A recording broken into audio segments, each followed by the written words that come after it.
Sahabat Oase Rohani Katolik yang dikasihi Tuhan, apa kabar Anda semua? Saya berharap Anda semua dalam keadaan sehat, tetap semangat, selalu penuh dengan sukacita dan cinta. Senang sekali saya Francisca Audrey bisa kembali hadir dan menyapa sahabat dalam acara kesayangan kita Oase Rohani Katolik.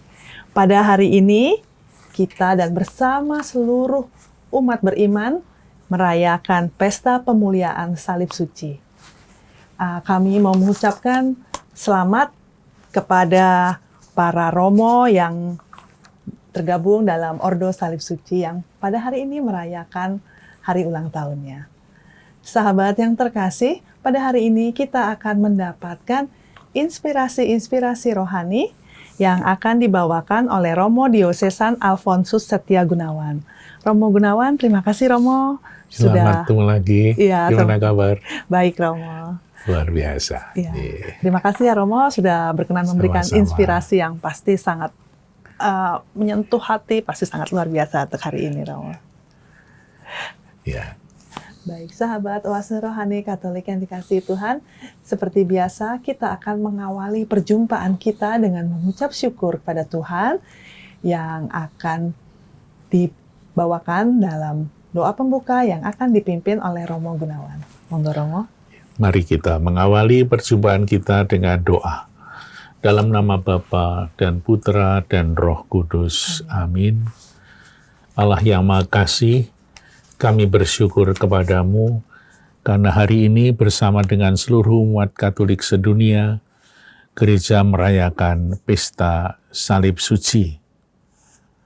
Salib suci bagi kami semua menjadi landasan dan dasar iman.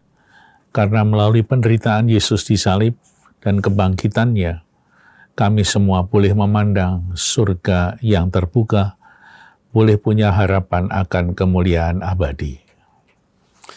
Ya Allah, Engkau menghendaki Putra Tunggal-Mu menanggung salib demi keselamatan umat manusia. Perkenankanlah kami yang menghormati misteri salib Putra-Mu di dunia, kelak menerima anugerah penebusan di surga. Mohon berkat-Mu ya Tuhan, semoga hari ini kami boleh merenungkan salib suci-Mu, lambang pengorbanan suci, lambang cinta sejati, sehingga kami pun semakin hari semakin dapat membawa kasih Tuhan yang sempurna kepada sesama kami, dan kami boleh merasakan kemuliaan-Mu di dalam nama Yesus Kristus, Tuhan dan Juru Selamat kami. Amin. Dalam nama Bapa, Putra, dan Roh Kudus. Amin. Terima kasih Romo. Antifon pembuka. Aku sekali-kali tidak mau bermegah selain dalam salib Tuhan kita Yesus Kristus. Sebab olehnya dunia telah disalibkan bagiku dan aku bagi dunia. Bacaan pertama. Pembacaan diambil dari Kitab Bilangan. Ketika umat Israel berangkat dari Gunung Hor, mereka berjalan ke arah Laut Teberau untuk mengelilingi tanah Edom. Bangsa itu tidak dapat menahan hati di tengah jalan. Lalu mereka berkata-kata melawan Allah dan Musa. Mengapa kamu memimpin kami keluar dari Mesir, supaya kami mati di padang gurun ini? Sebab di sini tidak ada air dan tidak ada roti. Kami telah muak akan makanan hambar ini. Lalu Tuhan menyuruh ular-ular tedung ke antara bangsa itu yang memagut mereka, sehingga banyak dari orang Israel itu mati. Kemudian datanglah bangsa itu mendapatkan Musa dan berkata, "Kami telah berdosa, sebab kami berkata-kata melawan Tuhan dan engkau. Berdoalah kepada Tuhan, supaya dijauhkannya ular-ular itu daripada kami." Lalu Musa berdoa untuk bangsa itu. Maka berfirmanlah Tuhan kepada Musa, Buatlah ular tedung dan taruhlah pada sebuah tiang. Maka setiap orang yang terpagut ular, jika ia memandangnya, akan tetap hidup. Lalu Musa membuat ular tembaga dan menaruhnya pada sebuah tiang. Maka jika seseorang dipagut ular dan ia memandang ular tembaga itu, tetaplah ia hidup. Demikianlah sabda Tuhan. Syukur kepada Allah. Sahabat, mari kita tanggapi bacaan dengan Mazmur tanggapan. Jangan melupakan perbuatan-perbuatan Allah. Jangan melupakan perbuatan-perbuatan Allah. Dengarkanlah pengajaranku, hai bangsaku. Sendengkanlah telingamu kepada ucapan mulutku. Aku mau membuka mulut untuk mengatakan amsal. Aku mau menuturkan hikmah dari zaman purbakala. Jangan melupakan perbuatan-perbuatan Allah. Ketika Allah membunuh mereka, maka mereka mencari Dia. Mereka berbalik dan mendambakan Allah. Mereka teringat bahwa Allah adalah gunung batu mereka, bahwa Allah yang Maha Tinggi adalah penebus mereka. Jangan melupakan perbuatan-perbuatan Allah. Tetapi mulut mereka tidak dapat dipercaya, dan dengan lidah mereka membohongi Allah. Hati mereka tidak berpaut padanya, dan mereka tidak setia pada perjanjiannya. Jangan melupakan perbuatan-perbuatan Allah. Akan tetapi, Allah itu penyayang. Ia mengampuni kesalahan mereka dan tidak memusnahkan mereka. Banyak kali Ia menahan amarahnya dan tidak melampiaskan keberangannya. Jangan melupakan perbuatan-perbuatan Allah. Bacaan kedua. Bacaan diambil dari surat Rasul Paulus kepada jemaat di Filipi. Saudara-saudara, Yesus Kristus, walaupun dalam rupa Allah, tidak menganggap kesetaraan dengan Allah itu sebagai milik yang harus dipertahankan. Sebaliknya, Ia telah mengosongkan diri, mengambil rupa seorang hamba, dan menjadi sama dengan manusia.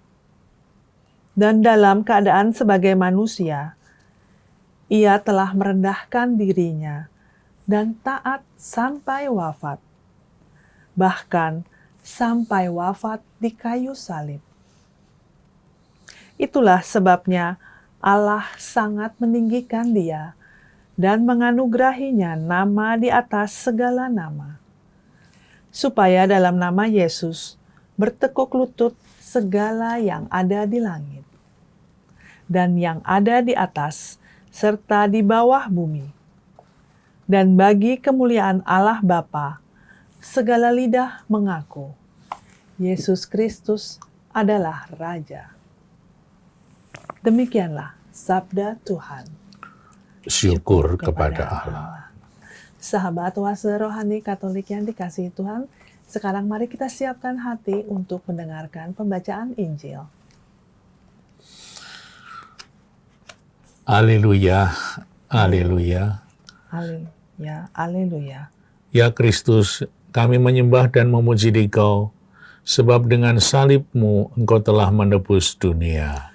Haleluya, haleluya. Tuhan bersamamu. Dan bersama rohmu. Inilah Injil suci menurut Santo Yohanes. Dimuliakanlah Tuhan.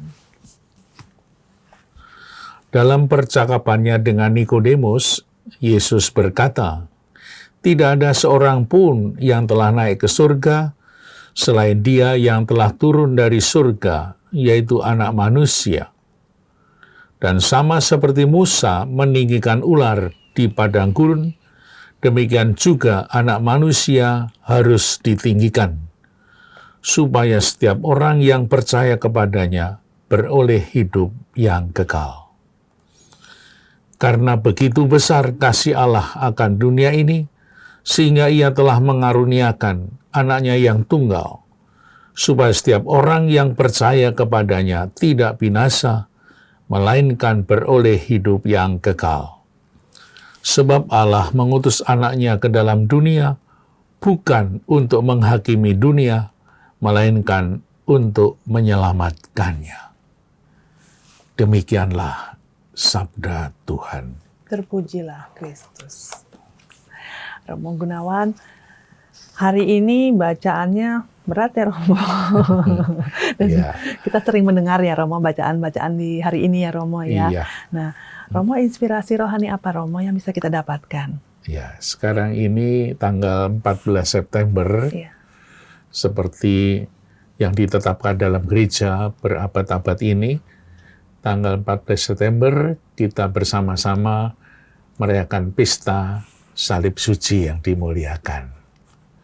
Pasti gereja dan kita semua menghayati bahwa peristiwa salib, peristiwa wafat dan kebangkitan Kristus itu menjadi landasan iman yang terdalam, menjadi dasar iman Kristiani.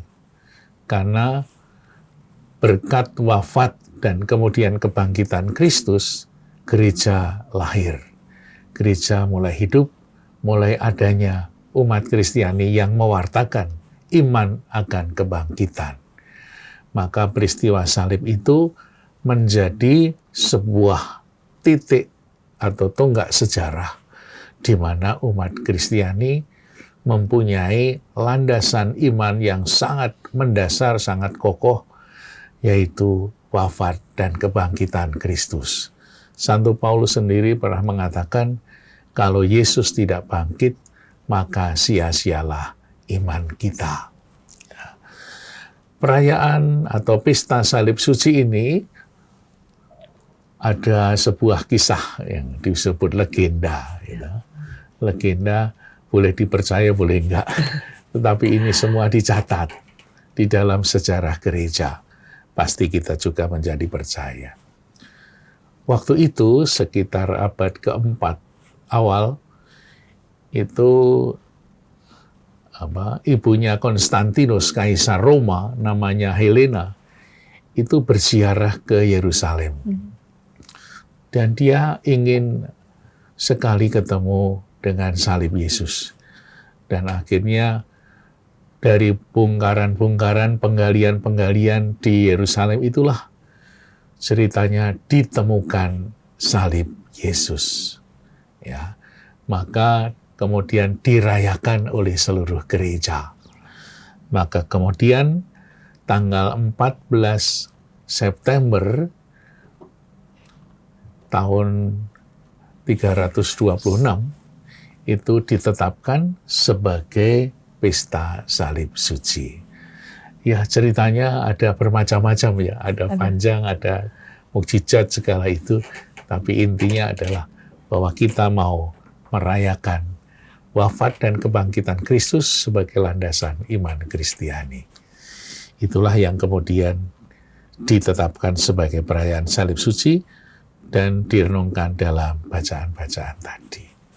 Ya, baik Romo. Jadi salib yang pada saat itu adalah sumber kehinaan, aib gitu ya Romo ya, dirubah menjadi jalan untuk keselamatan kita ya Romo ya. Ya, pada saat itu hukuman terberat, hukuman bagi penjahat besar, bagi para budak yang tidak mengikuti nasihat atau perintah Kaisar Roma, itu hukuman terberatnya adalah mati disalib. Itu hukuman paling berat. Maka ketika orang melihat ada orang disalib, itu otomatis pikirannya itu pasti penjahat. Penjahat besar ya Romo ya. Penjahat besar bahkan. Maka sebelum Yesus disalib, itu sudah banyak orang disalib. Yesus bukan orang pertama yang disalib. Tapi sebelumnya ada budak-budak, ada penjahat-penjahat. Karena hukum salib adalah hukum Romawi. Ya. Yaitu pinternya orang Romawi itu, kalau ada orang penjahat, lalu hukumannya disalib. Kecuali, nah ini ada aturannya, kecuali warga negara Romawi. Oh gitu. Jadi Yesus bukan warga negara Romawi ya, Rom? Jadi hukuman salib itu hanya dikenakan oleh orang-orang yang bukan warga negara Roma. Untuk orang-orang asing ya. Ya, maka ketika ada penjahat yang mengatakan saya warga negara Roma, nggak jadi disalib. Tapi apa? Dipenggal kepalanya. Sama aja saja. juga ya, Om, ya. Maka pengalaman Santo Paulus kan begitu juga loh. Iya. Ketika dia di Filipi, dia mau dianiaya, dia tunjukkan saya punya KTP Romawi. Maka tidak jadi dianiaya. Ya, maka otomatis kalau ada orang disalib, pada umumnya orang mengatakan itu pasti penjahat. Sehingga ketika Yesus disalib di Yerusalem itu kan kota besar ya, banyak orang lalu lalang di sana. Mereka yang lalu lalang itu menurut Injil Matius yang tidak tahu masalahnya, tidak tahu prosesnya, tidak tahu kesalahannya apa. Orang-orang yang hanya lewat saja melihat begitu ada orang disalib, bahkan itu Yesus. Mereka ikut mengolok-olok. Ikut menghujat ya, Romo. Ikut ya? menghujat. Padahal dia tidak tahu apa-apa. Itulah yang terjadi di dalam peristiwa salib Yesus. Itu. Ya, makanya Tetapi kemudian salib yang tadinya dianggap sebagai hina, ya, penghinaan, aib, ya. aib, itu justru menjadi jalan kemenangan. Maka ketika kita membuat tanda salib, kita selalu mari kita membuat tanda kemenangan Kristus. Kemenangannya di mana? Kok mati di salib kok jadi kemenangan? Ya. Kadang-kadang saya merenungkan juga kemenangannya ada di mana. Saya hanya merenungkan seperti ini. Ketika orang itu dianiaya, ketika orang itu dipukul, ketika saya juga diejek, difitnah, dihina, kecenderungan saya itu adalah membalas orang yang mengejek. Karena apa? Karena di belakang saya itu ada kuasa kegelapan yang menggoda. Ayo dong, balas dong. Masa kamu diam aja digituin? Maka orang yang membalas kejelekan orang lain itu mungkin dikuasai oleh kuasa gelap ya. Saya ingat sebuah pepatah mengatakan begini. Kalau kamu, ya, kalau ada orang menghina, mengejek, atau berbuat jahat kepada kamu, nasihatnya ampunilah dia. Ya, jadi kalau ada orang jahat, menjahati saya, ampunilah dia. Sebab kalau kamu tidak mengampuni orang jahat itu, di sana akan ada dua orang jahat. Ya, dia dan saya sama aja. Ya. Nah, sekarang ini beredar setiap hari orang yang membalas kejahatan dengan kejahatan. Betul, betul, Romo. Bahkan ada orang baik dibalas dengan kejahatan. Nah, itu berarti jahat, apa? Ya? Saya merenungkan kalau saya membalas orang lain, itu saya digoda oleh kuasa kegelapan untuk membalas orang jahat itu. Ya. Tetapi kita melihat Yesus itu ketika dijahati, menerima kejahatan, dipukul, diejek, diludahi, ditusuk, dimahkotai duri, Yesus tidak membalas. Berarti Yesus tidak mengikuti apa yang di belakangnya menggoda kuasa kegelapan. Ayo Yesus, balas dong, balas dong. Atau membela diri, kan kadang-kadang kan kita merasa nggak bersalah, terus nggak benar itu begini-begini ya, Roma ya. Kalau Yesus ikut membalas orang yang menyalibkan, berarti Yesus mengikuti kuasa kegelapan. Kemenangannya di situ. Itu menurut perenungan saya. Ketika Yesus mengatakan ampunilah mereka, karena mereka tidak tahu apa yang mereka perbuat. Yesus tidak mengikuti kuasa kegelapan, tapi Yesus mengikuti kehendak Bapa untuk mengampuni orang yang menyalibkan dia. Itulah kemenangannya. Maka salib menjadi tanda kemenangan karena Kristus taat, setia kepada Bapa, mendoakan mereka yang menyalibkan, berbuat baik kepada orang yang menjahati dia. Maka sekarang ini kita memasang salib di mana-mana. Ya, di rumah kita masih ada salib, di kamar mandi, kamar tidur, Kamar mandi kok atau ada salib kamar sih? tamu. Supaya kita ingat akan pesan dari salib itu. Salib itu simbol yang sangat indah, sangat hebat. Ada yang ke atas, ada yang ke samping. Itu kan satu pesan untuk kita semua. Pesan cinta. Kalau kamu mau mencintai Tuhan dan sesamamu, ikutlah salib. Seperti itu. Ke atas melambangkan cinta kepada Tuhan, ke samping melambangkan cinta kepada sesama. Dan di tengah-tengahnya ada Tuhan Yesus yang berkorban. Maka dengan setiap kali memandang salib, kita diingatkan untuk mencintai Tuhan dan mencintai sesama seperti Kristus yang berkorban mencintai Tuhan dan sesama dengan sempurna. Maka kalau kita punya salib di rumah, jangan hanya dipandang, dipasang, ya sekali-sekali dibersihkanlah. Artinya itu pusaka kita. Pusaka kita dengan salib itu bukan hanya sebagai sebuah hiasan di rumah, tapi itu pesan-pesan suci yang sungguh-sungguh dalam sekali bagi kita umat Kristiani. Itu kira-kira. Ya, baik, Romo. Jadi, Romo, saya juga jadi tadi yang Romo jelaskan, saya jadi bertanya ya, Romo ya. Pada saat kita menghadapi salib dalam kehidupan kita, gitu ya, Romo ya, apa yang mesti kita lakukan ya, Romo ya? Ya, setiap orang kadang-kadang tidak tahan ya, ketika kita menghadapi salib yang disimbolkan. Salib itu adalah sebuah tantangan, sebuah penderitaan, cobaan ketika orang merasa ada beban dalam hidup, ada tantangan, cobaan, sudah berbuat baik, kok anak saya tetap sakit, saya sudah banyak menyumbang gereja, masyarakat, kok ya sakit kanker, aduh berat. Kita pandang salib Tuhan Yesus. Bagaimana salib itu berbicara pada kita semua. Sebagai simbol perjuangan membela sebuah kebenaran.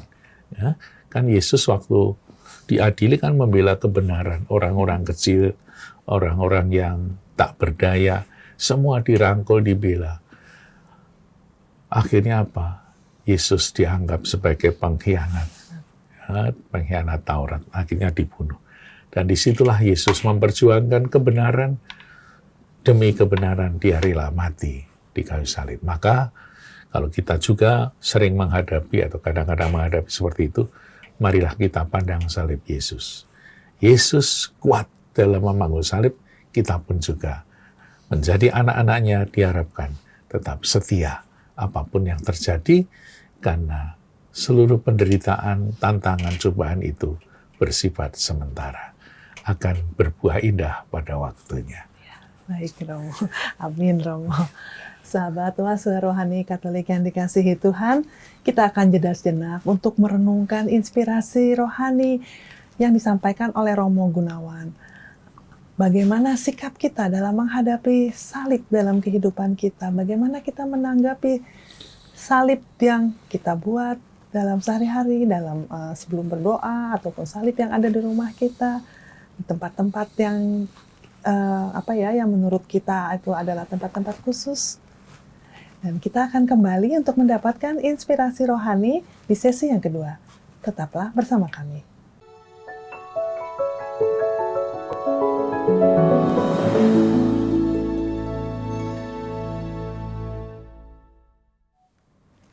Sahabat Oase Rohani Katolik yang dikasihi Tuhan, terima kasih sahabat masih dengan setia mengikuti acara Oase Rohani Katolik edisi hari ini, Pesta Pemuliaan Salib Suci.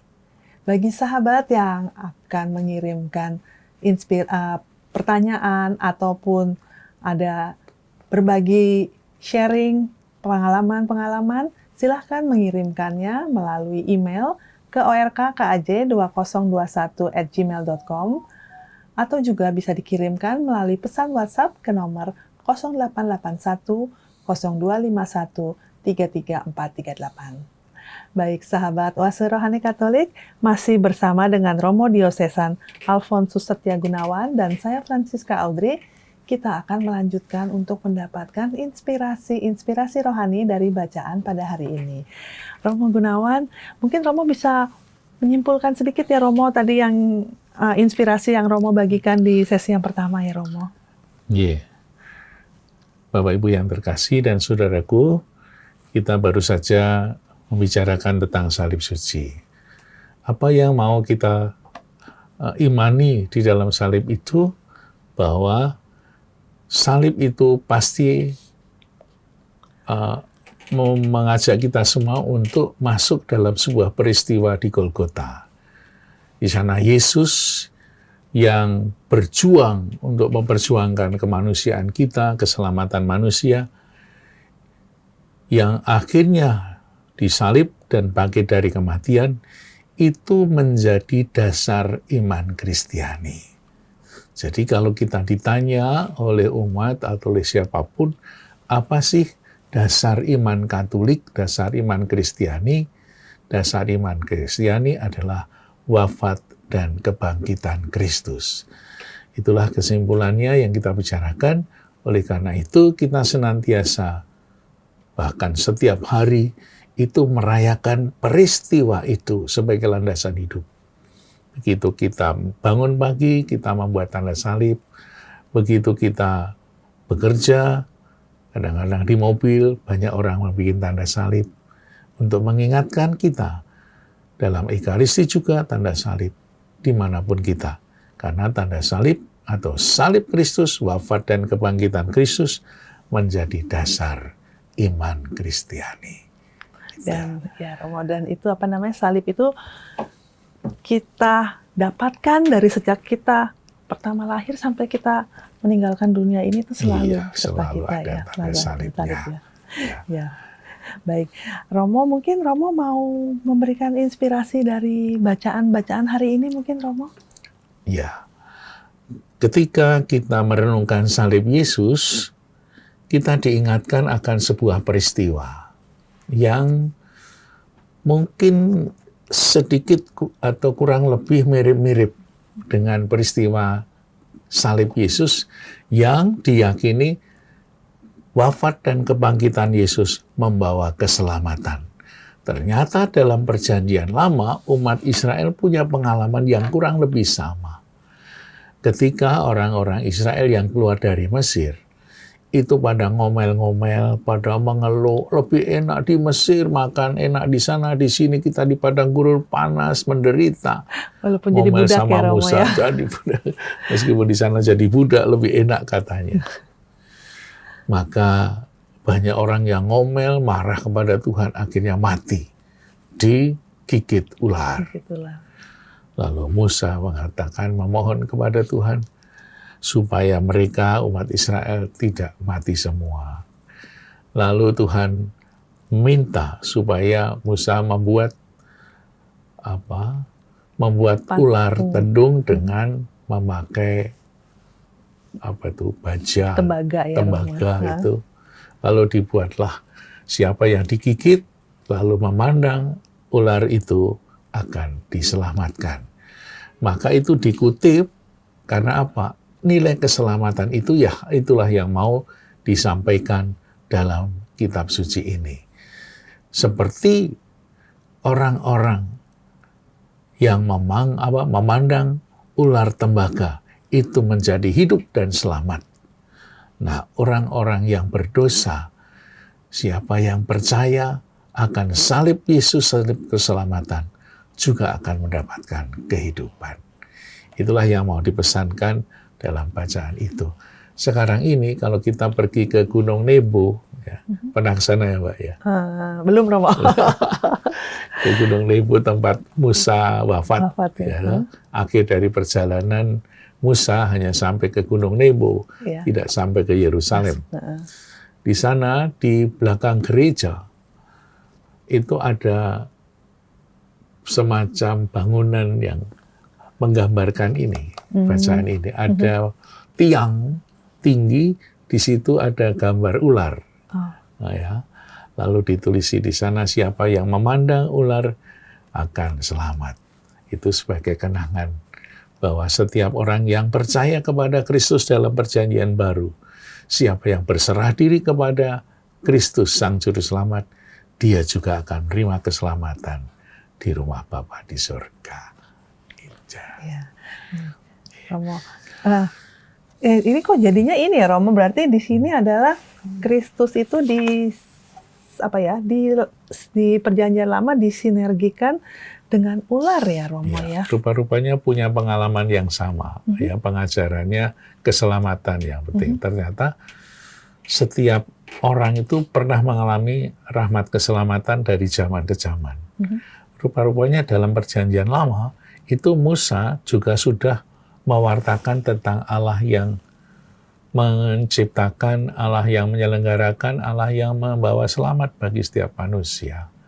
Maka setiap orang yang bertobat, setiap orang yang kembali memandang Allah, dia juga akan terima keselamatan. Benih-benih berita atau ajaran itu terus berkembang, tumbuh subur, dan puncaknya pada zaman Yesus. Itu ketika Yesus menyelamatkan manusia. Dan keselamatan itu adalah anugerah ya Romo ya, bukan upaya kita gitu ya Romo ya. Jadi keselamatan iman kita juga adalah anugerah dari Tuhan. Kita tidak mempunyai jasa apapun juga, hanya kemurahan hati Allah. Tapi diminta kita untuk, tapi nggak cuma diam-diam aja ya Romo, kita harus aktif ya Romo ya, dengan beriman dan percaya, berjuang gitu ya Romo ya. Baik. Nah, terus